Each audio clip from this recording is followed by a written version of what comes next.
24 Driving Business.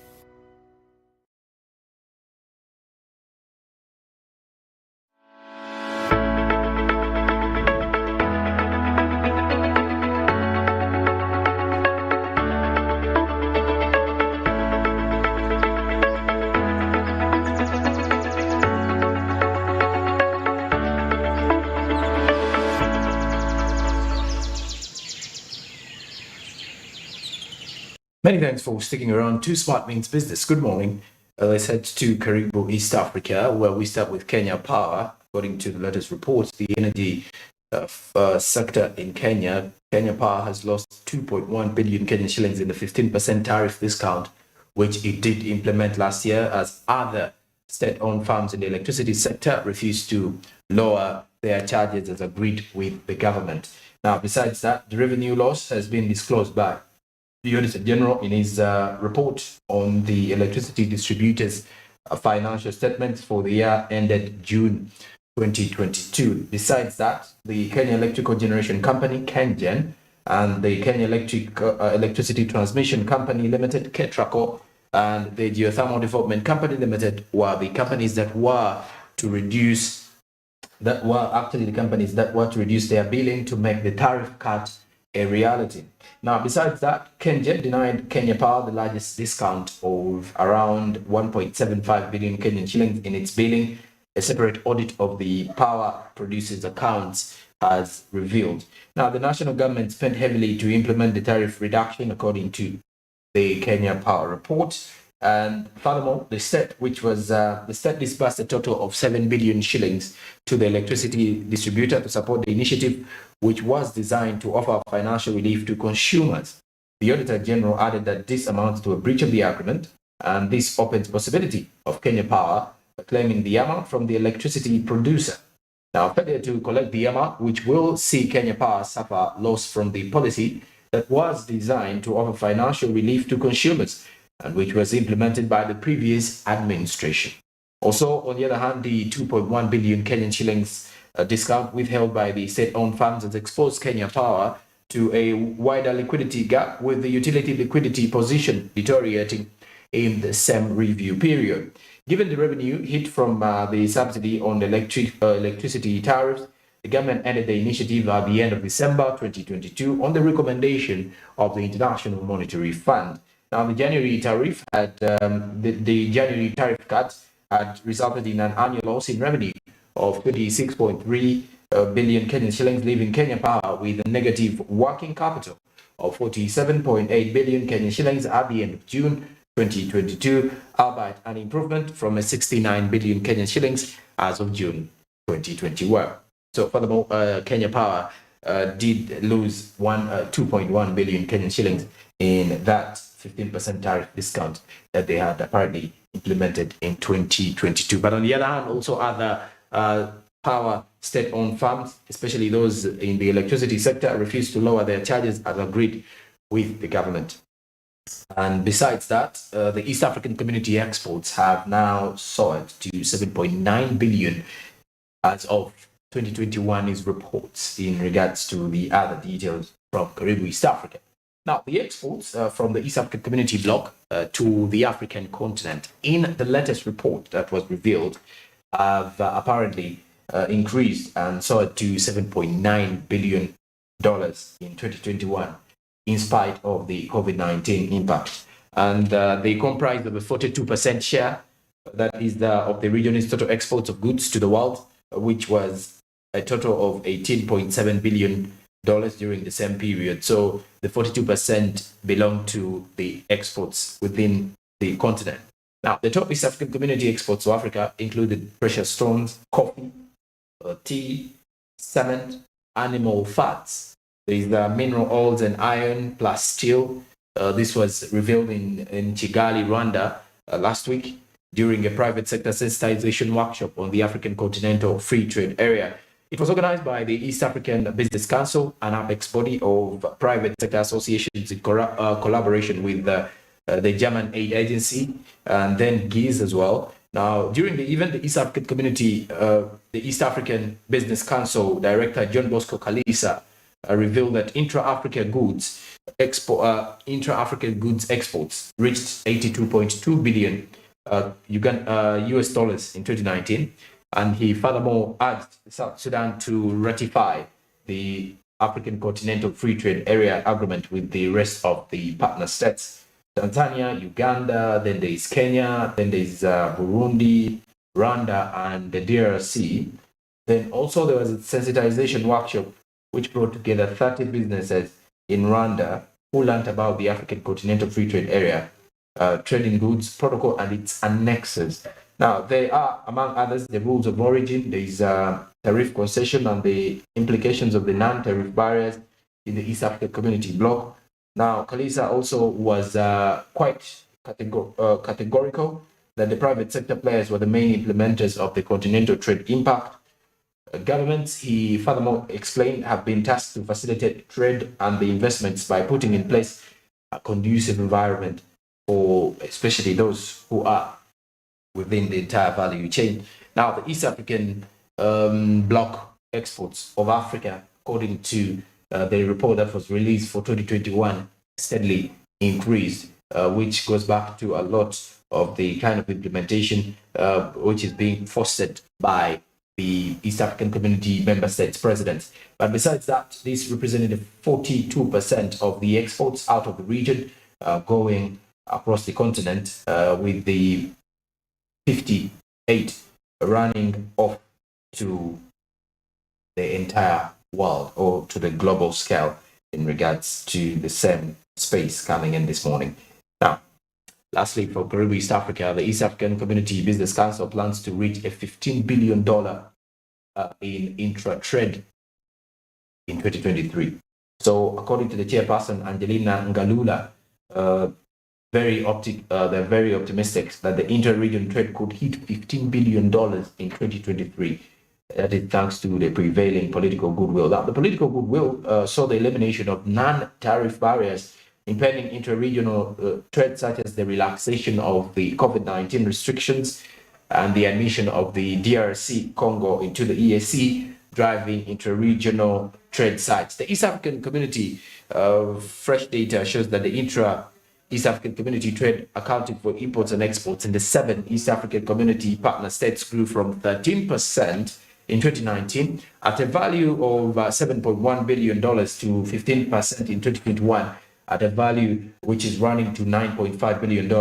By September 2022, if to look at this same situation, the East African Community trade value was at 10.17 billion, representing a 20% share of trade to global trade.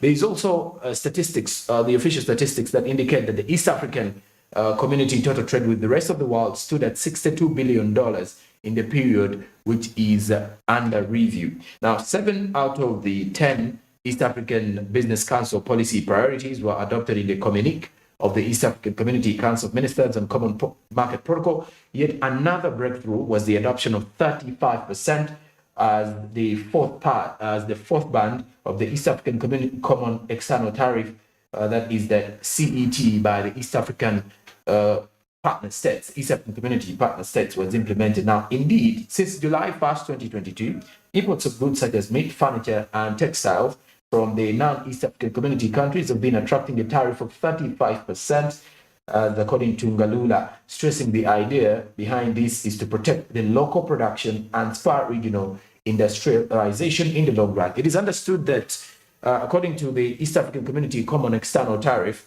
when you look at this, one of the key instruments that are under the customs union pillar, which on the other hand justifies regional integration through uniform treatment of goods imported from third parties, is basically one of the other pillars that is being looked at as a policy priority within the region. And well, that's it for Karibu East Africa. Let's now get into the SMB international news.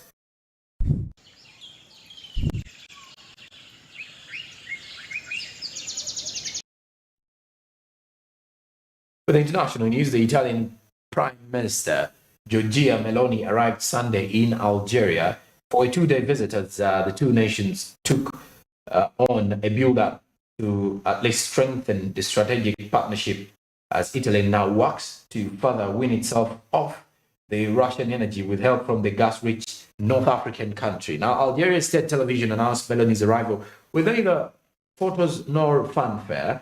Now, she was greeted by the Prime Minister Amin Bederamen of Algeria. Like all ranking visitors, Meloni's first stopping was laying a raft of monument of martyrs. Then the monument on a hilltop overlooking the capital commemorates Algerians who died winning the country's independence from France. That is in 1962. Now, the Italian leader also planned to visit an Italian naval ship at the port of Algiers, the capital.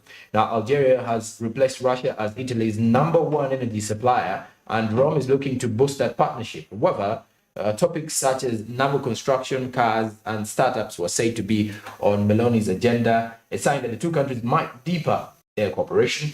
Now, the Russian-Ukraine conflict, which upset global strategic and economic dynamics, gave a new and added dimension to ties between Algiers and Italy, long dependent on Russian energy. The European Union nations also scrambled to find sources of replacement for Russian energy. Now, Italy and Algeria want to build on then Premier Mario Draghi's successful initiatives last year to boost Algerian energy supplies to Italy. And an Algerian diplomat did say that they are pushing beyond that to ensure that this comes to pass at the end of it all. And away from that particular one, that's a very huge business opportunity for the Algerians in regards to the fact that they are the #1 supplier of gas to the Italians following that Russian invasion of Ukraine and, of course, the sanctions that were put onto Russia. So most of the European Union countries have been looking for alternatives, of which Italy found its alternative in Algeria. Now, besides Algeria, still on the African continent, we switch our eyes to the western part of the continent, to Nigeria. Nigeria was the victim of a campaign of robbery and deception of a collapsed gas processing project. Now, its lawyers told the London High Court yesterday as the country's appeal against an $11 billion damages bill got underway. Now, London Arbitration Tribunal in 2017 awarded $6.6 billion in damages to Process and Industrial Developments, which is a little-known British Virgin Islands-based company, for lost profits related to the failed project. Now, on the other hand, a land with interest that has now sold to just over $11 billion, or around 30% of Nigeria's foreign exit reserves, the West African country alleges that the 20-year contract awarded to P&ID in 2010 was procured by bribes paid to senior officials at the Ministry of Petroleum Resources. Now, on the other hand, it also alleges that P&ID took Nigeria to arbitration for breaching the contract, as P&ID bribed Nigeria's legal representatives who then did not properly defend this case. Now, P&ID has in written submissions to the court denied it paid bribes to procure the contract, or that it collided or colluded with Nigeria's legal team during the arbitration, arguing that the Nigerian breached the contract and it's entitled to enforce the tribunal's award. Besides that, at the start of an 8-week trial, Mark Howard, representing Nigeria, told London's High Court that P&ID obtained its contract by telling repeated lies and paying bribes to officials, and then corrupted Nigeria's lawyers to obtain confidential documents during arbitration. Well, Nigeria on this time seeks to overturn an $11 billion damages bill over a failed gas project with a little-known British Virgin Islands-based company. Lastly, from the SMB International News, the Zambian president is looking for a quick debt restructuring because he does believe that will definitely aid the economic recovery in the country. The president, Hakainde Hichilema, urged the country's creditors on Monday to agree on a debt restructuring to aid economic recovery efforts. According to him, during a visit to Zambia by International Monetary Fund, the managing director, Kristalina Jijova, was in Zambia and met the president Hichilema. Now, Finance Minister Stupembo, Situpenko, and as well as the central bank governor, Denny Kalialia, and other senior government officials were among those that met up with the managing director of the International Monetary Fund, Kristalina Jijova. Now, Zambia defaulted on its sovereign debt in 2020, becoming the first African country to do so during the COVID-19 pandemic. In August last year, it won an IMF approval for a $1.3 billion bailout 3-year loan program, which was intended to help ease pressure on its public finances while it conducts a $13 billion restructuring discussion. Now, he added that if restructuring was concluded by a government target to the end of the first quarter of this very year, 2023, it could help a lot to open up areas that sometimes cause negative sentiment within the public. Now, Jijova commented that the government is moving away from wasteful expenditure, and of course, it is using funds more prudently. And she did reveal that the International Monetary Fund is likely to work with Zambia to boost its economic growth. So, on the other hand, also, she pushed hard for quicker movement on debt relief. As she said, she hopes Zambia will become the second nation after Chad to complete a debt treatment process under the group of 20 major economies common framework. That is according to Kristalina Ujova, who is the IMF managing director in there after visiting Zambia. And of course, that is it for the international updates this morning. As we head into the break, do remember to use the USSD code *292# for government bonds or for investing in government bonds. It is that easy if you want to invest in government bonds, so make it count by investing in there. The USSD code is *292#. The minimum amount for you to use while investing is 15,000 Ugandan shillings. Do remember that Zabu, a platform by Altex East Africa, says do something new. And of course, what you need to know is Zabu, my money, my future. And these markets open at 8:15 a.m., closing at 3:15 p.m. East African Standard Time. They are fully closed during the weekends and on public holidays. By the rest of the days, you can be able to invest in government bonds and definitely kickstart off your investment journey today if you haven't, with just the use of your need. Zabu, my money, my future. Altex East Africa, do something new. Well, of course, you can as well add us on our socials here on Smart24 by going onto our Twitter, Smart24TV. Facebook is Smart24TV official. Then Instagram is Smart24_TV. Then on the other hand, you can get us onto our website, www.smart24.tv/news for all local and international business stories. And also do remember we're streaming live on YouTube, Smart24TV Live. Please do remember to subscribe. Well, at the end of the day, after the break, I'll be getting back with the other hour of the show where we have our business tips, quotes, as well as the social media trends on what is making headlines across the timeline. Not only that, I have more business updates coming up, including sports business and entertainment business. Good morning.